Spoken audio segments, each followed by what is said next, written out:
Saudara, Komisi Pemberantasan Korupsi menggeledah kantor Setjen DPR terkait kasus dugaan korupsi pengadaan rumah jabatan DPR. Kepala Bagian Pemberitaan KPK Ali Fikri menyebut penggeledahan untuk kumpulkan barang bukti dugaan korupsi pengadaan perlengkapan rumah jabatan di Setjen DPR.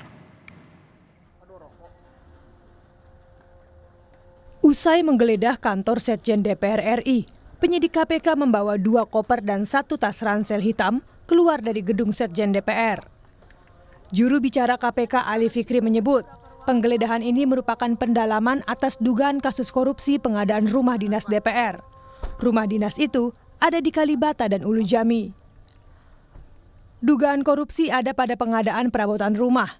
Diduga terdapat sejumlah pelanggaran atau markup dalam pengadaan barang dan jasa dalam proyek tersebut. Kurang lebih 120-an miliar ya, kurang lebih nilai proyeknya. Tapi kerugian keuangan negaranya ada puluhan miliar sementara ini, sejauh ini. Ya. Dan beberapa perusahaan yang kemudian menjadi pelaksana ya, yang diduga kemudian ada melawan hukumnya. Betul, ini ada 2 untuk pengadaan peralatan-peralatan rumah jabatan anggota DPR ini, baik yang di Kalibata maupun Ulu Jami.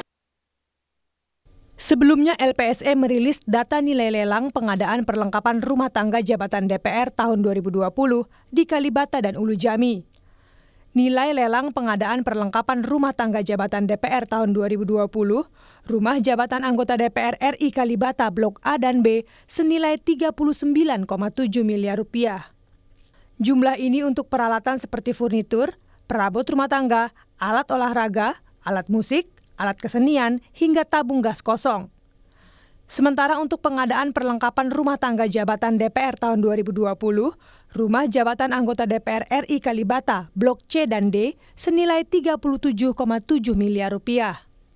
Untuk pengadaan perlengkapan rumah tangga jabatan DPR tahun 2020, rumah jabatan anggota DPR RI Kalibata, Blok E dan F, nilainya 33,9 miliar rupiah. Ini juga untuk kebutuhan yang sama dengan 4 blok lainnya. Yang terakhir, di rumah jabatan anggota DPR Ulu Jami, nilainya 9,9 miliar rupiah. Pihak KPK menyebut, nilai proyek pengadaan perlengkapan rumah dinas anggota DPR yang diduga dikorupsi mencapai 120 miliar rupiah dengan nilai kerugian keuangan negara puluhan miliar rupiah. Tim Liputan, Kompas TV.